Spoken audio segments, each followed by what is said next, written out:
sore kawan-kawan.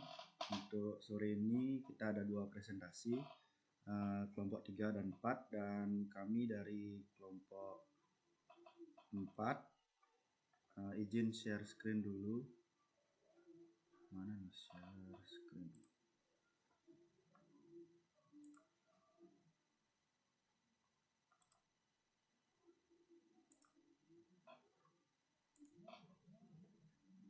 Oke, kami dari kelompok 4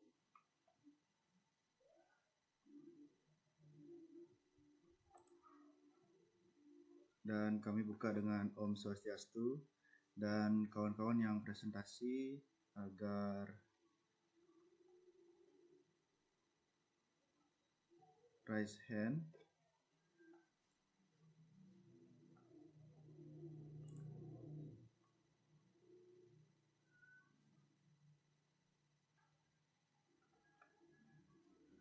Oke.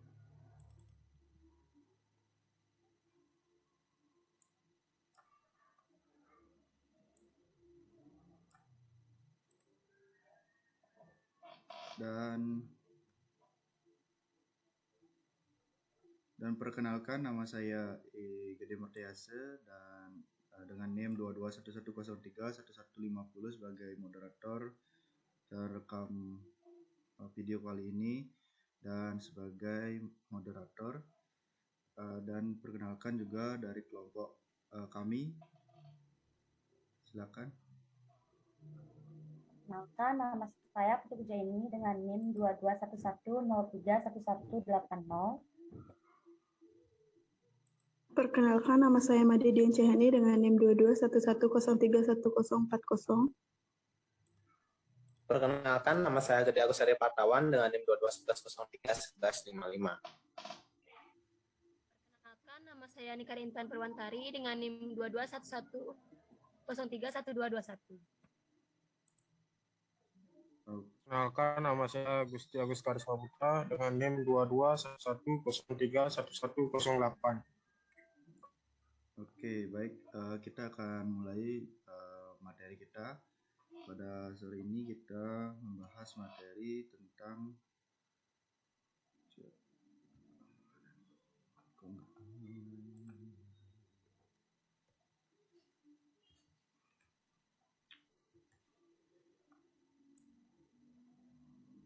karakteristik geografis Indonesia sebagai negara maritim dan agraris.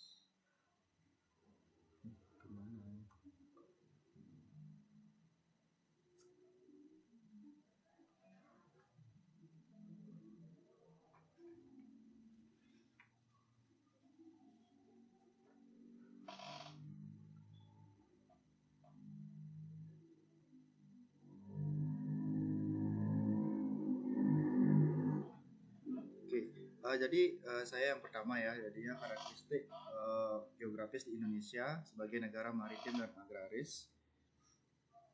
Letak Indonesia sebenarnya sangat strategis ya, di muka bumi ataupun di peta, yaitu diapit oleh dua samudra yang terbesar di dunia, yaitu Samudra Pasifik dan Samudra Hindia, dan juga dari letak astronomis juga terletak di dua benua, yaitu benua Australia dan benua Asia. Ini pertemuan dua rangkaian antara benua dan benua dan samudra ini, dan juga diiringi juga pertemuan dua rangkaian pegunungannya, yaitu Sirkum Pasifik dan Sirkum Mediterania. Nah, di mana dari segi maritim di sini Indonesia adalah merupakan yang sangat menguntungkan, ataupun bisa jadi dibilang juga merugikan daripada seperti bidang ekonomi, misalnya karena seringnya terjadi penyelundupan dan keluar masuknya barang dari dan luar Indonesia. Dari secara geopolitik dan geostrategis, juga posisi strategis tersebut menempatkan Indonesia memiliki keunggulan, artinya sekaligus ketergantungannya yang tinggi terhadap bidang kelautan, otomatis sering terjadi pencurian ikan ya. Jadinya karena kelautan dan di bidang kelautan ini yang sangat bagus dan ekonomi kelautannya, kemaritimannya dan ekonomi pertanian di agraris, kita sebut agraris juga sebagai tumpuan bagi pembangunan ekonomi nasional. Posisi strategis Indonesia ini menjadikan Indonesia berada pada poros maritim dunia. Peningkatan perdagangan dunia memiliki aktivitas ekonomi di seluruh kepulauan maupun alur kepulauan Indonesia. Belum dapat dimanfaatkan secara optimal bagi pertumbuhan ekonomi dan kemakmuran Indonesia itu sendiri. Padahal di wilayah laut Indonesia memiliki peranan penting bagi lalu lintas laut, selain memiliki sumber daya alam yang sangat melimpah, diantaranya dapat dimanfaatkan sebagai objek pariwisata seperti dikatakan bilang dari kelompok 3, jadinya pariwisata ini yang sangat menonjol ya, dengan diantaranya dimanfaatkan sebagai objek wisata dengan potensi laut seperti ikan, terumbu karang, biota laut. Jadinya dari kelompok 3 membahas tentang di daratnya, infrastrukturnya, namun di kita membahas di maritim dan di agrarisnya. Jadinya harta karun Indonesia terletak pada di objek pariwisata dengan potensi alamnya dan terumbu karangnya. Terus dari alur laut kepulauan Indonesia dihubungkan menjadi 2 perairan bebas, Samudra Hindia dan Samudra Pasifik. Dalam hal pertanian, seperti yang dijelaskan tadi, bahwasannya negara kita memiliki pertanian yang sangat melimpah. Juga karena ini hal negara kita dijajah dikarenakan hasil kelautan dan pertanian yang melimpah. Perekonomian kita ditopang dari hasil laut dan pertanian dan dipengaruhi geografis Indonesia. Jadi keseluruhan yang mempengaruhi sistem perekonomian Indonesia. Sekian dari pemaparan dari karakter geografis Indonesia sebagai negara maritim dan agraris. Dilanjutkan oleh rekan saya. Baik, saya akan melanjutkan pemaparan materi dari teman saya, yaitu karakteristik negara Indonesia sebagai negara agraris. Indonesia dikatakan sebagai negara agraris dikarenakan negara kita secara geografinya berada di iklim tropis. Penyebab sebagian besar penduduk kita bekerja di sektor pertanian. Sebagai masyarakat Indonesia, mengandalkan sektor pertanian sehingga memberikan kontribusi yang terbilang tinggi untuk kehidupan perekonomian masyarakat di Indonesia. Contohnya, secara geografi memiliki tanah dan lahan yang subur sehingga pertaniannya melimpah. Contoh hasil dari kekayaan alam negara Indonesia seperti padi, ubi jalar, kacang hijau, dan masih banyak yang lainnya. Dan keuntungan negara agraris yaitu meningkatkan perekonomian negara, yang kedua mampu menghasilkan hasil pertanian secara mandiri, yang ketiga mewujudkan ketahanan pangan, dan keempat kesempatan kerja yang lebih banyak, yang terakhir dan yang terhindar dari krisis pangan. Cukup sekian pemaparan materi dari saya, akan dilanjutkan oleh teman saya. Baik, terima kasih atas waktunya. Jadi di sini saya akan melanjutkan materi yang tadi dijelaskan, yaitu tentang pengaruh karakteristik geografis Indonesia terhadap kehidupan ekonomi baik secara maritim ataupun agraris. Nah, jadi letak negara Indonesia ini sangat strategis dan luas sehingga menjadi jalur perdagangan dan transportasi dunia internasional, di mana di satu sisi merupakan hal yang menguntungkan bagi wilayah Indonesia, namun di sisi lain juga merupakan hal yang sangat merugikan bagi bagi negara Indonesia, baik seperti di bidang ekonomi, misalnya sering terjadinya penyelundupan keluar masuknya barang dan keluar masuknya barang dari luar Indonesia. Nah, secara geopolitik dan geostrategis, Indonesia terletak di antara dua benua, yaitu benua Asia dan Australia, dan dua samudra, yaitu Hindia dan Pasifik, yang merupakan kawasan paling dinamis dalam persatuan dunia, baik secara ekonomi dan politik. Jadi, posisi strategis tersebut menempatkan Indonesia memiliki keunggulan sekaligus ketergantungan yang tinggi terhadap bidang kelautan dan sangat logis jika ekonomi kelautan atau kemaritiman dan ekonomi pertanian atau agraris dijadikan tumpuan bagi pembangunan ekonomi nasional. Posisi strategis tersebut yang menjadi Indonesia berada pada poros maritim dunia.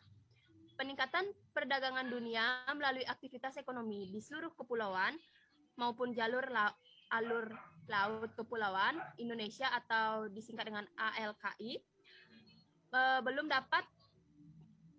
dapat dimanfaatkan secara optimal bagi pertumbuhan ekonomi dan kemakmuran.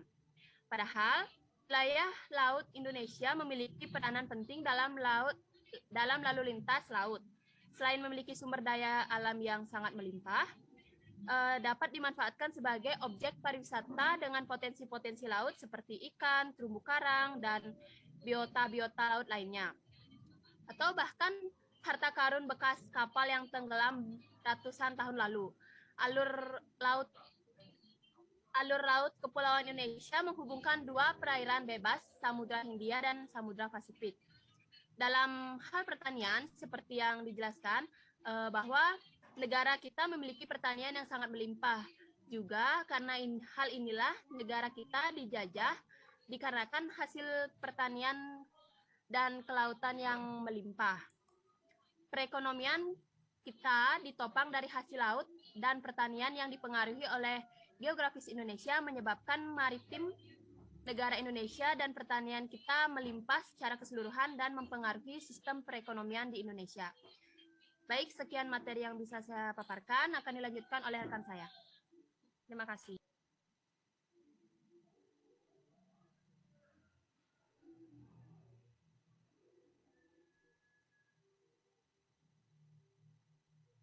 Baik, materi selanjutnya ada pengaruh karakteristik geografis Indonesia terhadap kehidupan sosial budaya.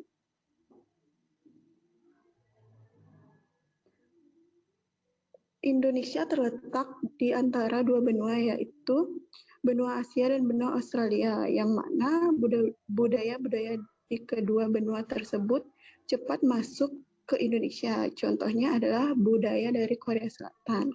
Budaya dari Korea Selatan termasuk budaya yang mudah diterima oleh masyarakat Indonesia. Banyaknya masyarakat Indonesia yang menyukai budaya negara Korea, salah satunya adalah kaum Hawa, yang membuat budaya Korea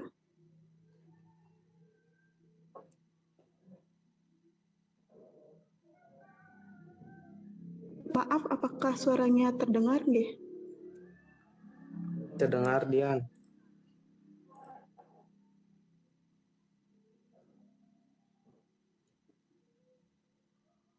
Contoh budayanya yaitu gaya berpakaian,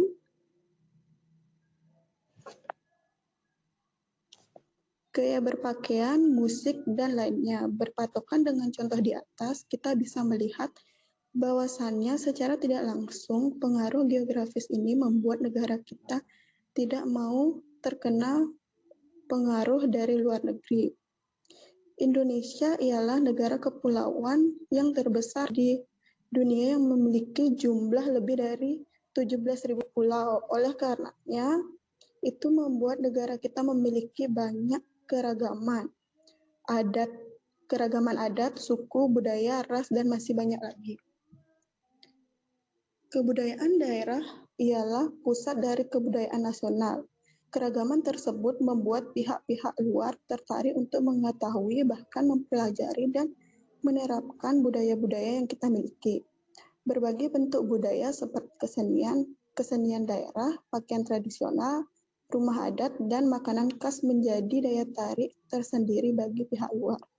Melihat keragaman budaya dan sosial yang kita miliki, memang seharusnya kita menjaga dan melestarikan budaya yang telah kita miliki. Kita memang tidak bisa membendung budaya yang masuk ke negara kita, tapi kita bisa menyaring atau memfilterisasi budaya yang masuk dengan cara memilah budaya yang berdampak positif terhadap negara kita.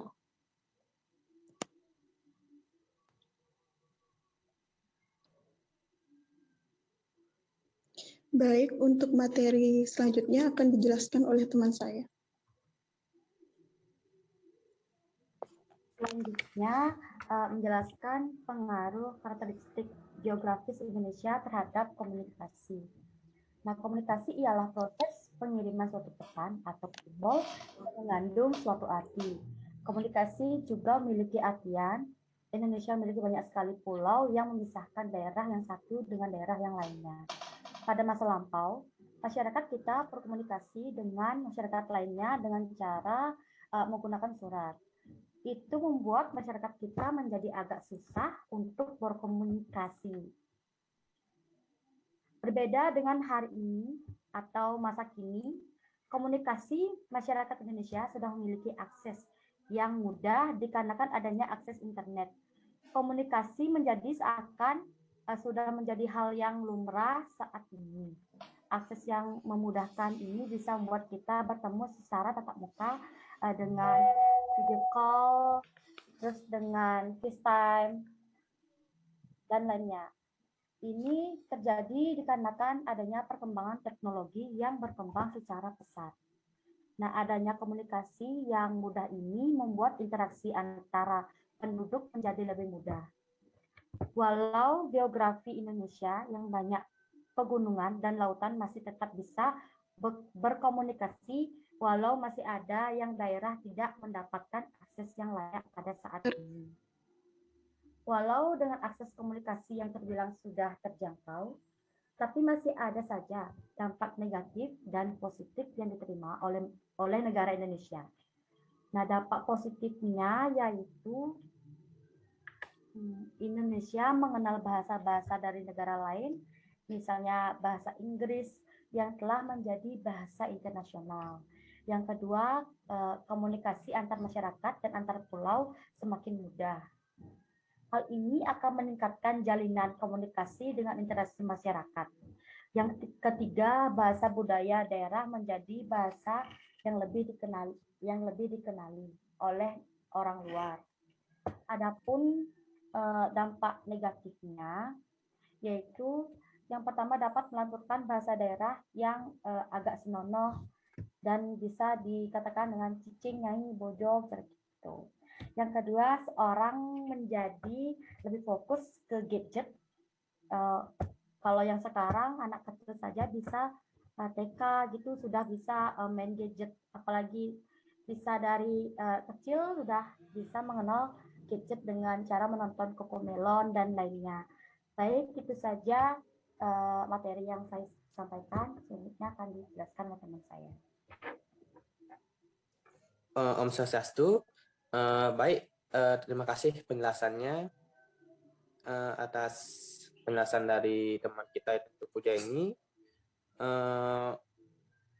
Untuk materi selanjutnya itu adalah pengaruh karakteristik geografis Indonesia terhadap transportasi. Nah, baiklah, di sini adalah karakteristik geografi Indonesia ya. Nantinya kita mengetahui bahwa karakteristik geografis Indonesia itu kan banyak ya. Pegunungan, perbukitan, kita melihat dari jalannya sendiri saja ya. Jalannya berlika-liku, banyak tanah longsor, itu adalah tanda bahwa karakteristik geografis Indonesia tersebut adalah kebanyakan pegunungan, perbukitan, teman-teman. Nah, di sini, karena selain perbukitan juga banyak yang transportasinya melalui laut, maka dari itu walaupun dari laut, dari udara transportasinya, tapi kebanyakan dari kita kan melakukan transportasi lewat darat ya. Nah, walaupun seperti itu, transportasi di Indonesia itu bisa kita bilang sudah sangat maju ya, dari kesekian tahun itu semakin maju. Nah, kita contohkan saja yaitu adalah di shortcut, di gate-gate, shortcut di Danau Bratan, itu kan sudah mulai ya perkembangan transportasi untuk mempermudah kita untuk melewati jalan ataupun berkendara seperti itu.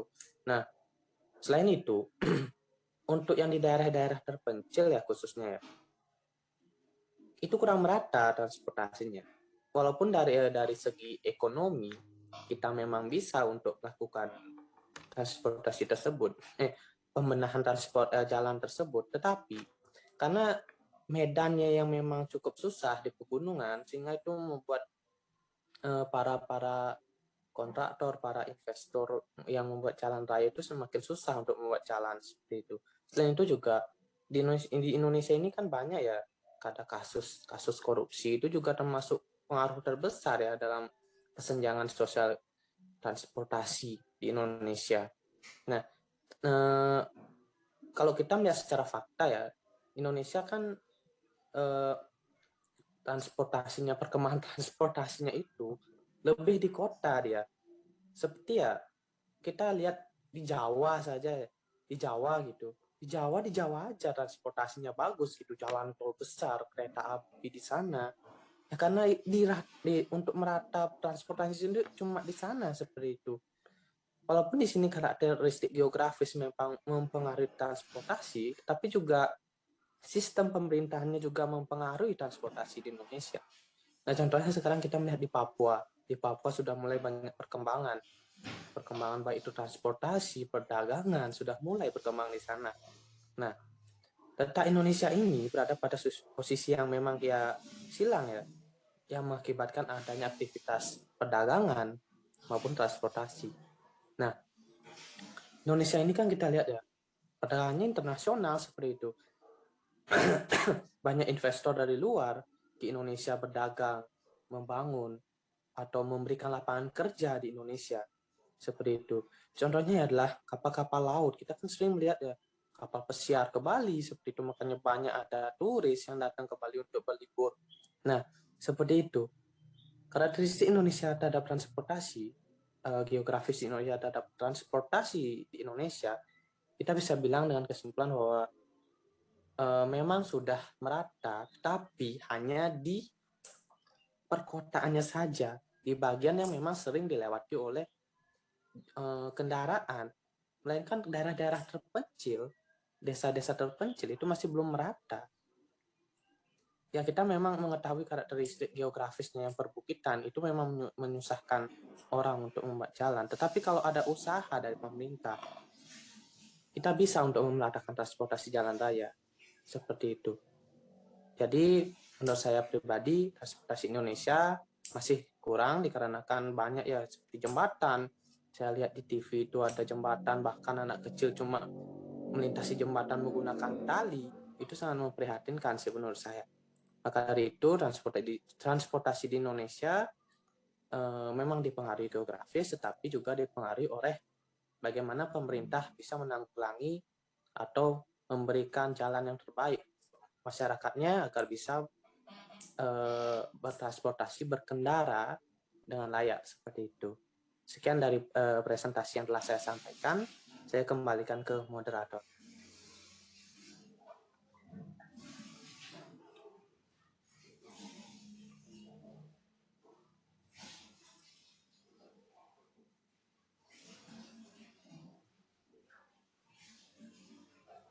Baik, demikian dari presentasi kita dari kelompok 4 dan kita akan lanjut.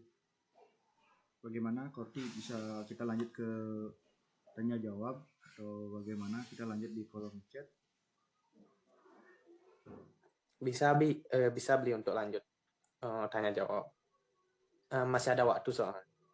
Ya, oke, kita buka sesi tanya jawab masing kelompok. Kita buka ke kelompok 3, 2 pertanyaan dan kirim di WA group ya, WA group kelasnya, dan agar bisa kita rangkum hasil diskusinya dan kita bisa kirim. Terus dan di kelompok 4 juga 2 pertanyaan. Oke, share screen saya tutup. Dan kita buka sesi tanya jawabnya.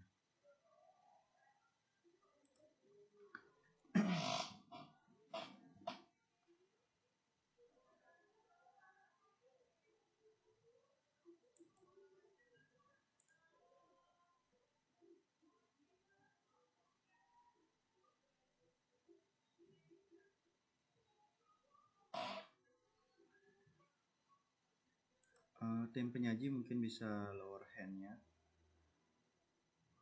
dan agar bisa kelihatan yang bertanya.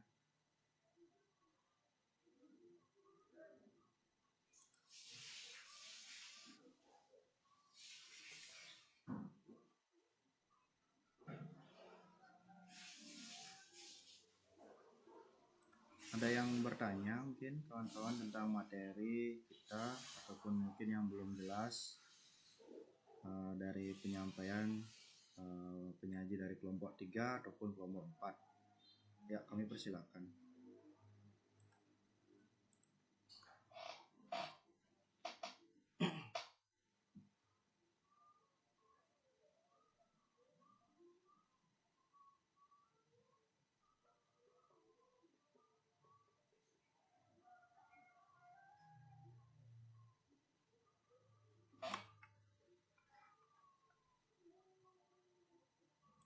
Oke, bagaimana dari kelompok 3? Apa kita kan tidak ada yang bertanya nih. Kita ada tunggu juga. Tunggu aja dulu beli. Oke. Siapa tahu ada yang bertanya nanti. Oke.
Om Swastiastu beli.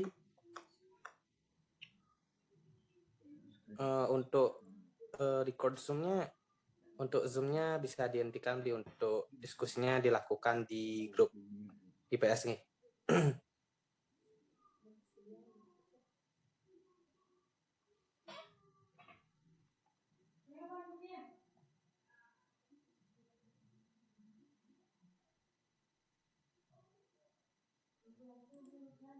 Bisa diulang Ari, mungkin dapat mute tadi.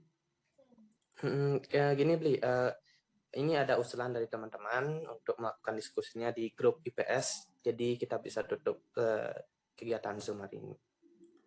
Oke, baik kawan-kawan, mungkin kita ber-32 saat ini ya. Dia akan screenshot dan diskusi akan dilanjutkan sesuai dengan arahan dari Korti. Kita lanjut di grup IPS. Jadi ya, saya invite kawan-kawan untuk semua on cam sebentar sebelum saya screenshot ya. Oke, hitungan 3 sudah semuanya ya untuk on cam ya. 1, 2, 3. Jadi take pertama. Sebentar, tahan dulu.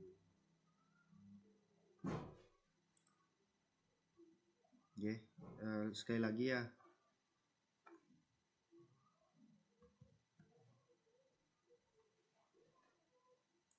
Ya, terima kasih atas waktunya, dan perkuliahan ini kita lanjut di di grup WA IPS, dan terima kasih atas perhatiannya dan mengawal kita dari presentasi sore ini. Semoga bisa bermanfaat, dan kami sebagai mewakili dari tim penyaji kelompok 3 dan 4, saya ucapkan terima kasih. Dan saya akhiri dengan Parama Santi. Om Santi Santi. Om Santi Santi. Santi. Oh, terima kasih. Untuk semua. Izin